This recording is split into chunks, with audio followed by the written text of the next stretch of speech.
Join ForumIAS Academy, trusted by hundreds of toppers, including IAS Rank 1 Shruti Sharma.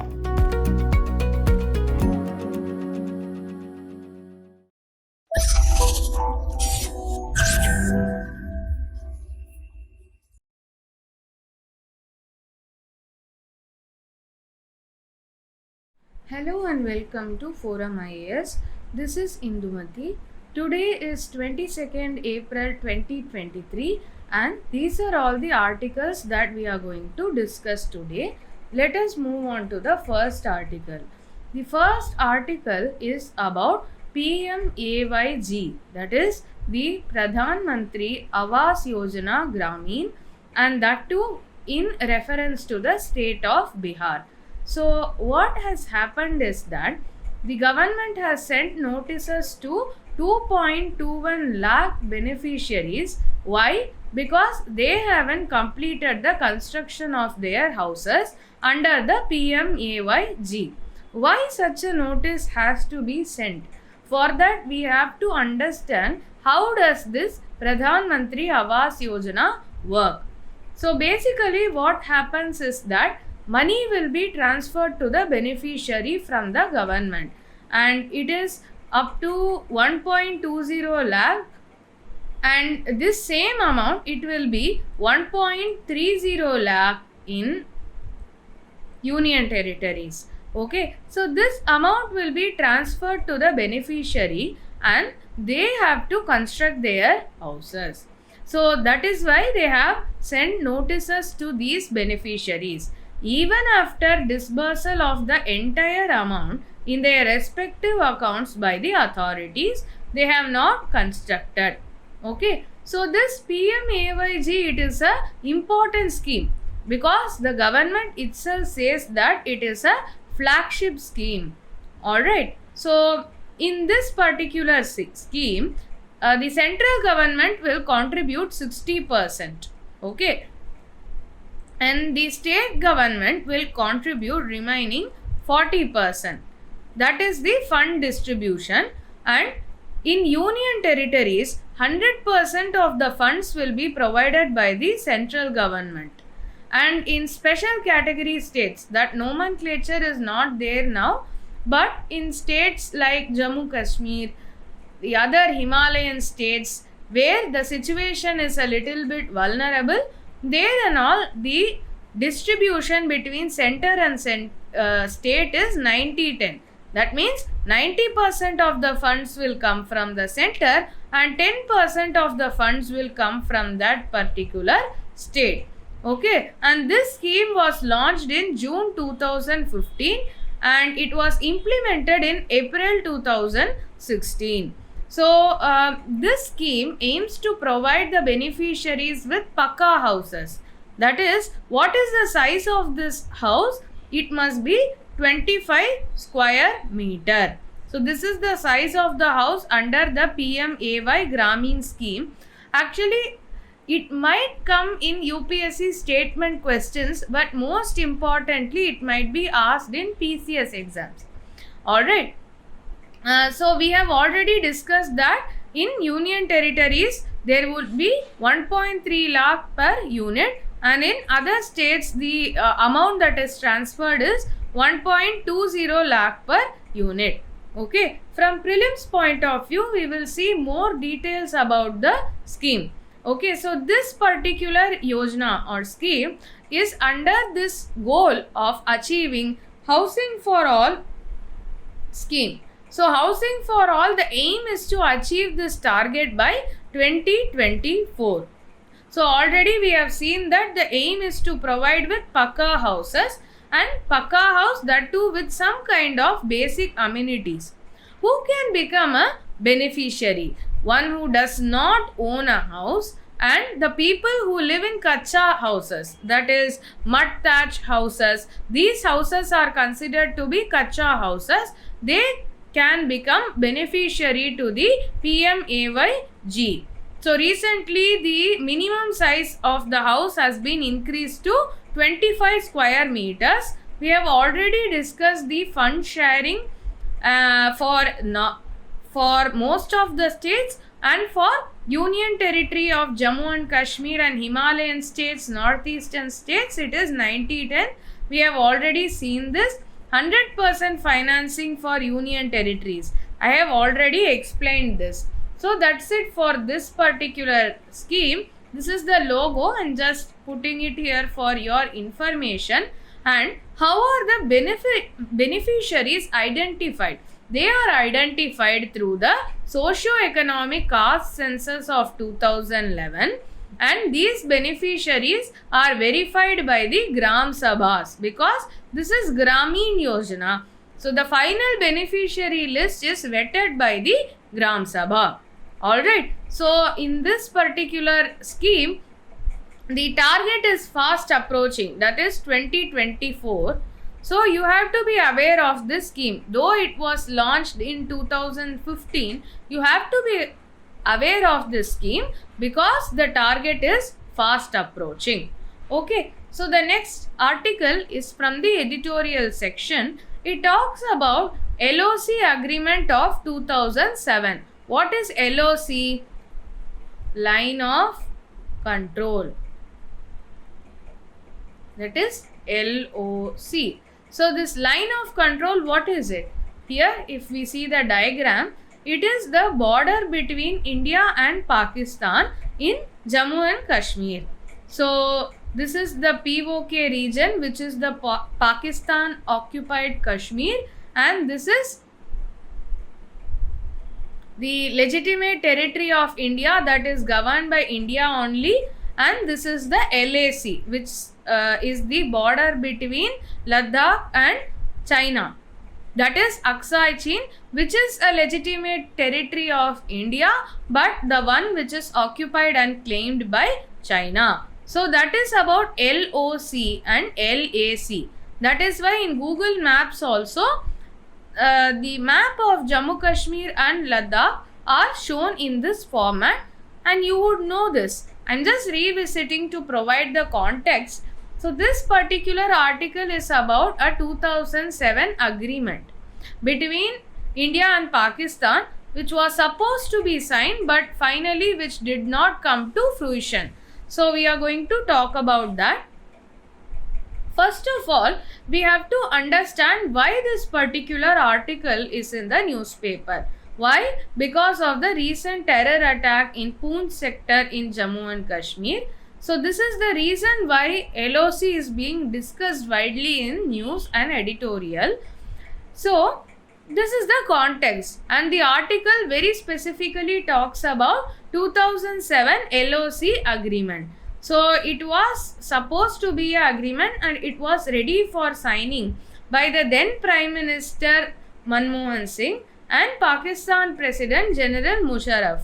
But what happened was there was crisis in Pakistan as well as in India.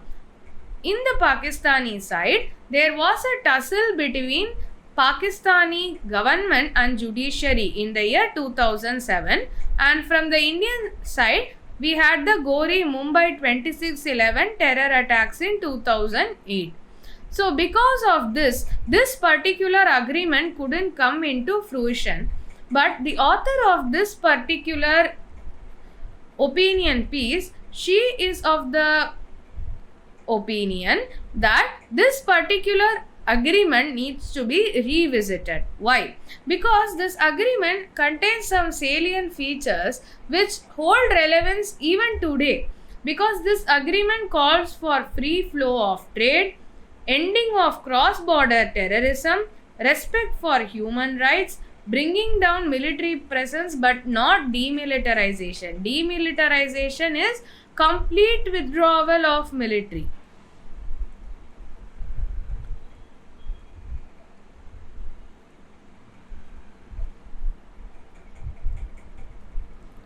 Obviously, the agreement didn't ask for complete demilitarization. It just asked for bringing down of military presence. So, the basic premise of this particular agreement was that line of control should be respected like a normal border. See, if you see, this is the normal border. This is the normal border. But due to historical situations and circumstances, the actual border has become LOC. Okay, this particular agreement says that LOC also needs to be treated like a normal border so as to maintain peace and tranquility.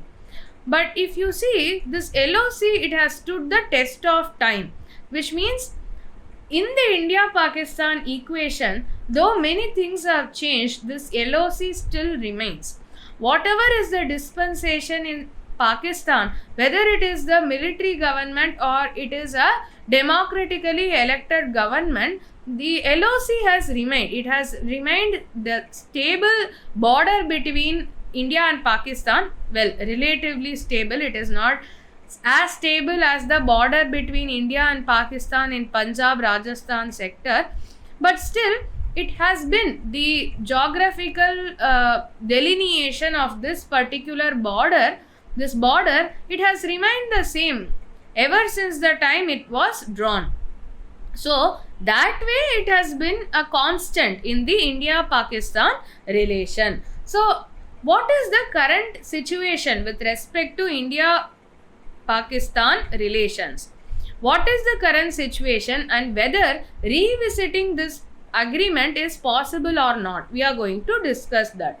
So what is the present scenario? So there has been several terror attacks right from Mumbai 26/11 to Pathankot to Pulwama.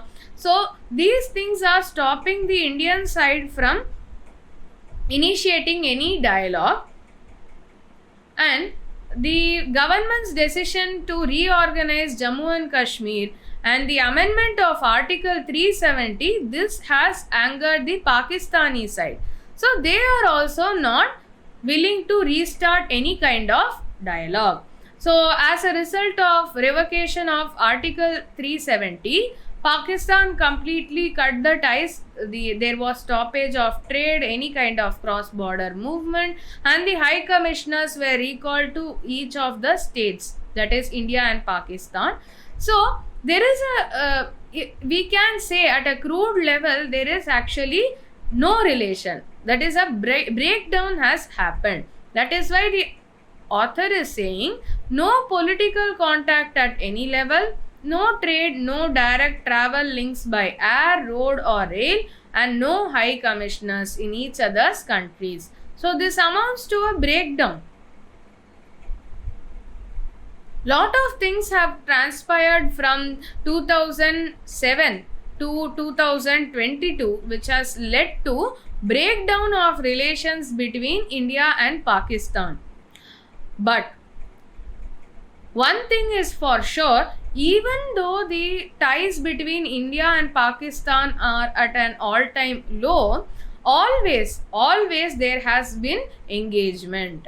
Say for example, if we take PM Modi's visit to Lahore in December 2015, weeks within this visit, there was Pathankot attack in 2016. But even though this gory attack happened, in April 2017, the PMO, which is the Prime Minister's office, they were willing to start back channel engagement. Back channel engagement, what is this? It is a non-official diplomacy, right? We know that track 1 diplomacy is between the officially present governments. Track 2 diplomacy is between businesses, people, etc. Back channel engagement is unofficial. Okay. Neither the Prime Minister of India or Pakistan would be meeting or talking directly. Some influential members, without any media, film fair or anything, they'll go to the respective countries and they will engage. So, engagement has been the norm in India-Pakistan relations. And presently it is said that there is a back channel link between our National Security Advisor Ajit Doval and Pakistan's ISI, which is their inter-services intelligence, that is Pakistan's intelligence wing. Because there is this kind of a back channel between India and Pakistan, there has been non-escalation of hostilities. We know that last year, accidentally an Indian missile was fired into Pakistan. But nothing big happened. There were no hostilities post that. That is because of arrangements like this. This kind of back channel diplomacy is already happening. So this is the current scenario. And how does Pakistan look at the India-Pakistan relations within the context of revocation of Article 370?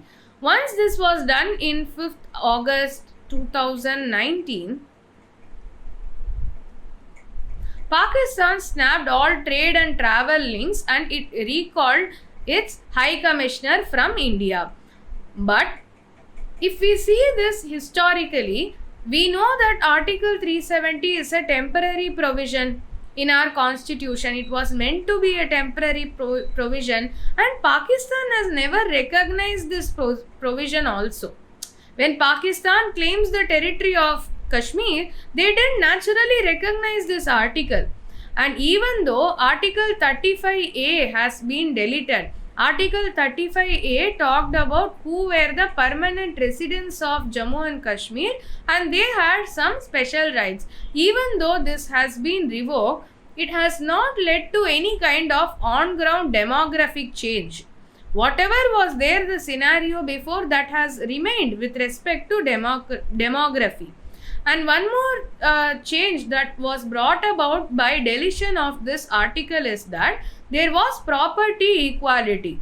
When Article 35A was present, if a Kashmiri woman, she marries outside the state, if she doesn't marry a Kashmiri, she will lose property rights in the state. But in 2002 itself, Jammu and Kashmir High Court has ruled that this is not constitutional. This amounts to discrimination. So right from 2002, there was actually property equality. It is not like the deletion of Article 35A has singularly impacted the situation of Kashmir with respect to on-ground realities. That is the opinion of the author of this article. So in this context, she is saying that there is ground for Pakistan to restart their relations with India because not much has changed except for the legal change which happened on 5th August 2019. And more importantly, the LAC, which is the Chinese side, that is an actual challenge, and within that context only, India wants a stable LOC so that there is no two-front military engagement.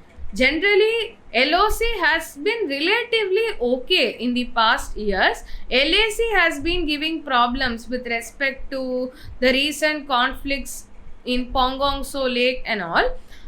LOC has not been a big irritant. It was LAC which was a big irritant. So in this context, India wants a stable LOC so that India is not confronted from both sides. We don't want a two-front military engagement. So India is particular about LOC. If that needs to be done, this 2007 agreement has to be revisited. That is what this article says. And how can this be asked in mains? They can ask in terms of what would be a long-lasting solution to India-Pakistan border dispute in the special context of line of control. Question like this can be asked. So, bookmark this article and revise it during your mains. We'll go to the next article. Next article is about VVPAT. That is Voter Verifiable Paper Audit Trial. First, we will understand what is this VVPAT. So, this is a picture of VVPAT. Here we have the electronic voting machine. Here the name of the candidates are listed and their symbol is listed. Once I as a voter press a button, then whatever I have pressed, it will show in a paper for 7 seconds. Okay, so that I can verify whether the key I press to whom I intended to vote, for them only the vote is going, I can verify through this. and after the passage of 7 seconds, this machine VVPAT will cut this particular chit and it will fall into the box. And later, if there is any conflict with respect to voting, this particular box can be used as a second line of verification. That is about VVPAT. Now, what is the problem with respect to VVPAT is that the Election Commission, they have identified almost 6.5 lakh VVPAT machines to be faulty. So, if it is happening at such a large scale, then transparency is needed from the Election Commission. Why transparency is needed? Then only there would be faith in the electoral process. Then only people would trust the electoral process. So basically, if it is 6.5 lakh, then it is equivalent to 1/3 of all the machines used in Lok Sabha 2019 elections. This is the scale of the VVPAT machines which have become faulty. So, these machines are so faulty that they have been returned to the manufacturers. Such is the scale of the problem. So, what could have been done? It is that whenever a new VVPAT is received, the district election officer, he or she will carry out the first level check. Who is the district election officer? That would typically be the district magistrate or tehsildar. Okay, generally they would be the district election officer and they will undergo the first level check, and if there is any fault, within 7 days the machine is returned to the manufacturer for repair. So this has to be the standard of procedure. SOP, standard operating procedure, is this only. Generally, this is what happens if there is a faulty VVPAT machine. But in this case, Election Commission, they have themselves identified almost 6.5 lakh machines to be faulty and they are being returned to the manufacturer. So, I already explained what is VVPAT. In this slide, that is only written. Alright. And so, this is used in a non-ballot election. What is a non-ballot election? In ballot election, you will cast your vote on a paper and you will put it inside a box. This paper will go inside this particular box. But we have EVMs now, right? It is a non-ballot election. Still, we have the option to verify the votes through the papers that are collected in this. You remember this mechanism, right? That is what is explained in this slide. You can pause and read through the sentences. I have covered it already, right? We'll move to the next article. Next article is about the conflict in Sudan. So, why this conflict has broken out? There is a conflict between paramilitary rapid support forces and Sudanese army. Between these two entities, there is a conflict happening. And as a result, almost 3,000 Indians are struck. In order to evacuate them, emergency plan is being made. So, Khartoum is the capital of Sudan, and the Ministry of External Affairs, they have cautioned Indians in Sudan about the conflict, and soon these Indians would be evacuated back. Okay, so in the upcoming days, there would be a name for this particular mission to evacuate Indians from Sudan. So you have to remember that for your prelims. Now, we will see some tidbits from prelims perspective. So this is Sudan in the African continent. So it borders the Red Sea. Okay, and Sudan's capital is Khartoum. The river Nile flows through Sudan. Both the tributaries of Nile, that is the White Nile as well as the Blue Nile, they flow through Sudan. And Khartoum itself is located on the banks of the Nile River. And we have the Libyan Desert and the Nubian Desert which are present in Sudan. Alright, so a couple of years back there were conflicts in South Sudan. Now Sudan is in news. So this is important from the perspective of places in news also. Okay, we have the Mara Mountains in Sudan. So these are all the important map based questions. Libyan Desert, Nubian Desert, Nile River, Red Sea. Then we have the Mara Mountains. You have to remember all these things. Okay, these 5 points in the map. Pause this and go through this map and then move on to the next slide. Okay. The last article of the day is about the olive ridley turtles. So in the Ganjam district of Odisha, in the Rushikulya beach. So basically this mass hatching happened in the banks, that is the mouth of Rushikulya river. Mouth of Rushikulya river. So here we have the Rushikulya river. Okay, this is the mouth of the Rushikulya river. Mouth is where a river meets the sea. That is the mouth of the river. And this Rushikulya river, it originates from Niagara Hills. You have to remember. And if we see the map of Odisha, there are several mass nesting beaches. So we have the Gahirmatha beach, that is in Odisha. Then we have the beach in the mouth of the river Mahanadi. Here we have the Chilka lake. So near the Chilka lake we have the Rushikulya beach, and that beach is referred to in this particular news article. So they have explained an interesting fact also. So basically an olive ridley turtle, it will lay 100 to 150 eggs in a cavity, and it will dig this particular cavity in the beach sand using their front flippers. They will scoop out the sand for hours together to create this particular cavity, and they will lay the eggs at one go, and then they will cover the pit. The mother turtle will cover this pit after laying the eggs. So this particular egg laying process will take place in the night, and by sunrise these turtles will return to the sea after laying the eggs, and this eggs will hatch after 40 to 60 days.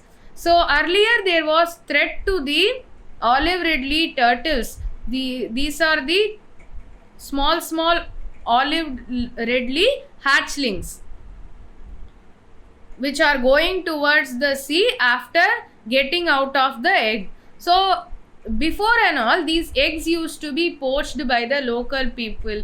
They used to make omelets out of it.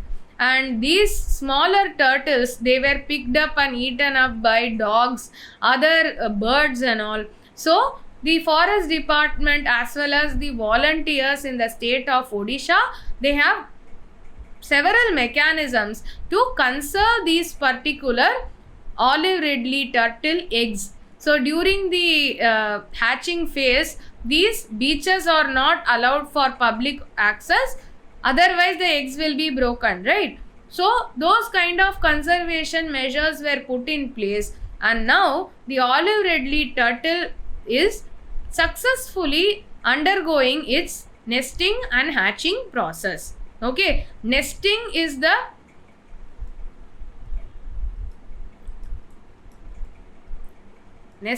when the eggs are laid and they are present and they are brooding for 40 to 60 days, and then they'll hatch after 40 to 60 days, and this smaller olive ridleys will go towards the sea. Okay, so about the olive ridley, this is the most abundant of all the sea turtles, and it will live in the warm waters of the Pacific Ocean, Atlantic Ocean and Indian Ocean. According to IUCN, the status is vulnerable. Earlier, this turtle used to be endangered, but because of conservation efforts, its status has improved to vulnerable. Now, the mass nesting, it has a name. It is called as Aribada. That is, thousands of females come together on the same beach to lay eggs. It's not like one particular turtle comes and lays eggs. lot of female turtles will come and lay eggs. This mass nesting process is called as Aribada, and Odisha coast is the largest mass hatching site of olive ridleys. Okay, so that's it for news articles. We'll discuss some previous year questions. Okay, so the first question of the day. In a given year in India, official poverty lines are higher in some states than in others because A. Poverty rates vary from state to state. B. Price levels vary from state to state. C. Gross state product varies from state to state. D. Quality of public distribution varies from state to state. So, in this question, you have to directly answer. Maybe the quality of public distribution will affect the poverty level, but you look for a direct link. Alright, so this statement would not probably be the answer. Second one is gross state product varies from state to state. But the GDP, or in this case GSDP, it doesn't have a lot of bearing on poverty. Poverty is about distribution of wealth. So this also cannot be the answer. So we are left with A and B. Poverty rates vary from state to state. And B, price levels vary from state to state. See, because poverty lines are different in different states, poverty rates are also varying from state to state. So, if like for example, 100 rupees is the poverty line. Those however people who are below this poverty line, they are considered to be in poverty. Alright. So, poverty rates vary from state to state would not be a reason for this. Poverty lines are higher in some states than others. That is a reason for poverty rates varying from state to state. Do you understand? This is not the cause of this. Instead, this is the cause of this. Okay, so A is also wrong. So the answer is B. Price levels vary from state to state. Say for example, we take the example of Delhi. Delhi, generally the cost of living is very high. So poverty line in Delhi might be approximately 100 rupees per day. Say for example, these are not official figures. Okay, this is for Delhi. And we take example of a state like Bihar. So there, the cost of living would not be that very high. So probably the poverty line would be 60 per day. Even if they are not even able to afford rupees 60, then they are considered to be poor. Okay, so that is the meaning. So the answer is B. Price levels vary from state to state. Next question. In the context of which one of the following or the terms pyrolysis, plasma gasification mentioned? A. Extraction of rare earth elements. B. Natural gas extraction technologies. C. Hydrogen fuel based automobiles. D. Waste to energy technology. Pyrolysis is the reduction of waste using pyro. Pyro means fire. You are using fire to burn the waste. So, these terms are associated with waste to energy technologies. D is the answer. Next question. Which of the following are in Agasthyamala Biosphere Reserve?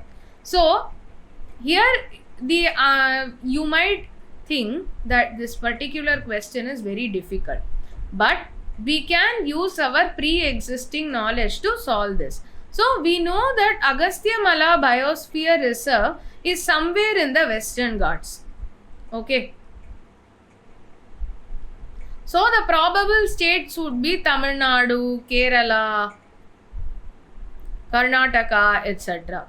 Now, you look at the option Kaundinya, Gundla Brahmeshwaram, Papikonda, Mukurthi, etc. This Papikonda is in Andhra Pradesh. From name itself, we can decipher that.